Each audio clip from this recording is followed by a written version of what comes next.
حالانکہ جنگ بدر میں اس سے دگنی مصیبت تمہارے ہاتھوں فریق مخالف پر پڑ چکی ہے۔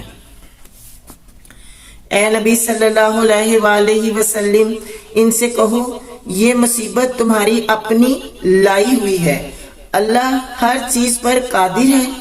جو نقصان لڑائی کے دن تمہیں پہنچا وہ اللہ کے اذن سے تھا، اور اس لیے تھا کہ اللہ دیکھ لے تم میں سے مومن کون ہے اور منافق کون ہے۔ وہ منافق کہ جب ان سے کہا گیا آؤ اللہ کی راہ میں جنگ کرو یا کم از کم اپنے شہر کی مدافعت ہی کرو، تو کہنے لگے اگر ہمیں علم ہوتا کہ آج جنگ ہوگی تو ہم ضرور تمہارے ساتھ چلتے۔ یہ بات جب وہ کہہ رہے تھے اس وقت وہ ایمان کی بعض نسبت کفر سے زیادہ قریب تھے۔ وہ اپنی زبان سے وہ باتیں کہتے ہیں جو ان کے دلوں میں نہیں ہوتی، اور جو کچھ وہ دلوں میں چھپاتے ہیں اللہ اسے خوب جانتا ہے۔ یہ وہی لوگ ہیں جو خود تو بیٹھے رہے اور ان کے جو بھائی بند لڑنے گئے اور مارے گئے، ان کے متعلق انہوں نے کہہ دیا کہ اگر وہ ہماری بات مان لیتے تو نہ مارے جاتے۔ ان سے کہو اگر تم اپنے اس قول میں سچے ہو تو خود تمہاری موت جب آئے اسے ٹال کر دکھا دینا۔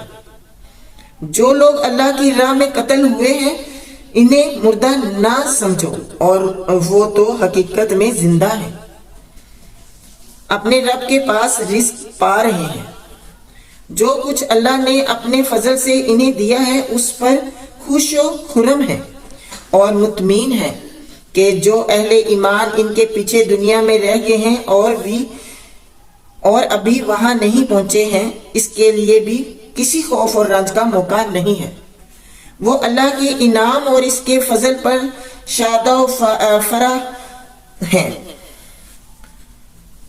اور ان کو معلوم ہو چکا ہے کہ اللہ مومنوں کے اجر کو ضائع نہیں کرتا۔ جن لوگوں نے زخم کھانے کے بعد بھی اللہ اور رسول کی پکار پر لبیک کہا، ان میں جو اشخاص نیکوکار اور پرہیزگار ہیں ان کے لیے بڑا اجر ہے۔ اور وہ جن سے لوگوں نے کہا کہ تمہارے خلاف بڑی فوجیں جمع ہوئی ہیں ان سے ڈرو، تو یہ سن کر ان کا ایمان اور بڑھ گیا، اور انہوں نے جواب دیا کہ ہمارے لیے اللہ کافی ہے اور وہی بہترین کارساز ہے۔ بے شک بے شک، اور یہی جو ہے نا یقین کامل ہونا چاہیے کہ ہمارے لیے اللہ کافی ہے۔ ہم جب بھی کسی مشکل پریشانی میں گرتے ہیں تو ہمیں یہی کہنا چاہیے کہ ہمارے لیے اللہ کافی ہے۔ ہمیں ادھر ادھر وہ جو بابوں کے پاس یا ادھر ادھر نہیں جانا چاہیے۔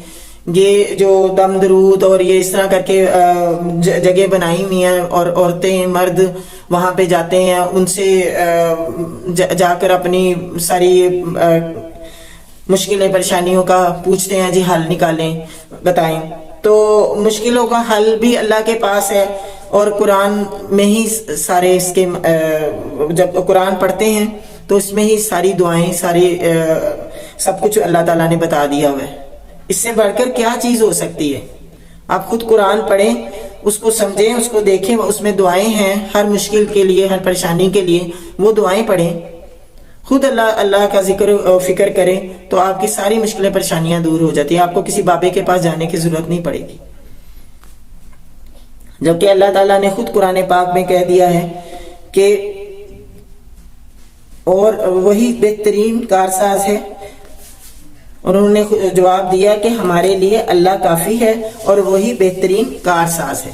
تو جو نیک صالحہ لوگ ہوتے ہیں وہ اللہ پہ ہی بھروسہ رکھتے ہیں اور وہی اسی کو کارساز سمجھتے ہیں۔ اللہ تعالی ہم سب کو توفیق دے کہ ہم اللہ پہ بھروسہ رکھیں اور اپنی مشکلوں اور پریشانیوں کے وقت اللہ کو ہی پکاریں اور نماز سے اور قرآن سے مدد لیں انشاءاللہ، آمین۔ آخر کار وہ اللہ تعالیٰ کی نعمت اور فضل کے ساتھ پلٹ آئے ان کو کسی قسم کا ضرر نہ پہنچا اور اللہ کی رضا پر چلنے کا شرف بھی انہیں حاصل ہو گیا۔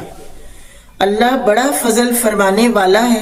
اب تمہیں معلوم ہو گیا کہ وہ دراصل شیطان تھا جو اپنے دوستوں سے خواہ مخواہ ڈرا رہا تھا، لہذا آئندہ تم انسانوں سے نہ ڈرنا، مجھ سے ڈرنا اگر تم حقیقت میں صاحب ایمان ہو۔ ہم لوگ کتنا لوگوں سے ڈرتے ہیں کہ لوگ کیا کہیں گے، ہم یہ نہیں کرنا، ہم نے وہ نہیں کرنا، لوگ ہمیں کیا کہیں گے۔ تو یہ دیکھیں اللہ تعالیٰ نے کیا کہا ہے کہ مجھے سے ڈرو، میں ہی تمہارا کارساز ہوں اور مجھے سے ڈرنا چاہیے۔ حقیقت میں صاحب ایمان وہی لوگ ہیں جو اللہ سے ڈرتے ہیں۔ تو ہمیں اللہ سے ہی ڈرنا چاہیے، اللہ پہ ہی بھروسہ کرنا چاہیے اور ہمیں لوگوں کی پرواہ نہیں کرنی چاہیے، ٹھیک ہے۔ لوگوں کی پرواہ آپ تب کریں ضرور کہ جب آپ کسی غلط کام میں ملوث ہیں اور آپ یہ سوچیں کہ لوگ کیا کہیں گے، کہ اگر ہمیں لوگوں کو پتہ چلا، لوگ دیکھیں گے ہمیں اس حالت میں، اس طرح سے کہ ہم بے حیائی میں ملوث ہیں، ہم گناہ کر رہے ہیں، تو لوگ ہمیں کیا کہیں گے۔ اور سب سے پہلے تو یہ سوچیں کہ لوگوں کے ساتھ ساتھ اللہ ہمیں کیا کہے گا۔ اللہ بھی تو دیکھ رہا ہے نا، تو ہم لوگوں کی تو فکر کر رہے ہیں یا نہیں بھی کرتے۔ سم ٹائم لوگوں کی اگر فکر کرنے لگیں تو دنیا جو ہے وہ آگے ہی نہیں بڑھتی۔ تو کچھ لوگ ایسے ہیں کہ جو لوگوں کی فکر کرتے ہیں اور کچھ لوگ ایسے ہیں کہ جو اپنی ہی دھن میں مگن ہیں، وہ نہ رب کی فکر کرتے ہیں نہ لوگوں کی فکر کرتے ہیں، وہ اپنے اس میں پڑے ہوئے ہیں، وہ نہیں فکر کرتے کہ اللہ دیکھ رہا ہے، اللہ کیا کہے گا یا دنیا والے کیا کہیں گے۔ وہ اپنے اس میں پڑے ہوئے ہیں، جو عیاشیاں جو وہ کام کریں وہ ان کو صحیح لگتا ہے۔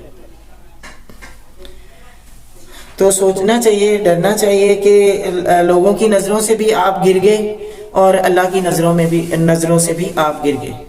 جب آپ وہ گناہ میں ملوث ہیں، آپ کو یہ لگتا ہے کہ لوگ ہمیں نہیں دیکھ رہے، لیکن لوگوں کو پتہ چلتا ہے، لوگ دیکھتے ہیں کہ کون کون کس حال میں ہے، تو لوگ پھر باتیں بناتے ہیں، یار یہ کیسے لوگ ہیں، یہ کیسے لوگ ہیں، تو کتنی بے حیائی ہے، کتنے بے شرم ہے، کتنے الفاظ لوگ بولتے ہیں، عورتوں کو کتنا گھٹیا الفاظوں سے بولتے ہیں، اور ویسے تو بڑا انجوائے کرتے ہیں ان کے ناچ گانے پہ سب کچھ، لیکن اکیلے میں جب ہوتے ہیں تو کتنا برے برے الفاظوں سے ایسی عورتوں کو بلاتے ہیں۔ تو آپ سوچیں کہ اللہ کو ناراض کر کے تو اللہ تعالیٰ کتنا زیادہ ناراض ہوگا، اللہ تعالیٰ کتنا برا سمجھے گا۔ اگر انسان اللہ کے جو بندے ہیں، جو نیک بندے ہیں، وہ اس ایسے لوگوں کو برا سمجھتے ہیں جو بے حیائی میں ملوث ہیں، تو سوچیں کہ اللہ کتنا برا سمجھ رہا ہے، اللہ تعالیٰ کو کتنا برا لگ رہا ہوگا۔ یہ ایک چیز کوئی بھی نہیں سوچتا۔ اللہ تعالیٰ ہم سب کو توفیق دے کہ جو لوگ گناہ میں ملوث ہیں اور جو لوگ گناہ میں ملوث کرتے ہیں لوگوں کو، ان سب سے بچائیں اللہ تعالیٰ، کہ باز آ جائیں جو گناہ کرتے ہیں اور جو ملوث کرتے ہیں گناہ میں، زبردستی لوگوں کو اپنی طرف لگا کے رکھتے ہیں، گناہ میں ملوث کرتے ہیں۔ تو ان لوگوں کو ڈرنا چاہیے اللہ سے انشاءاللہ۔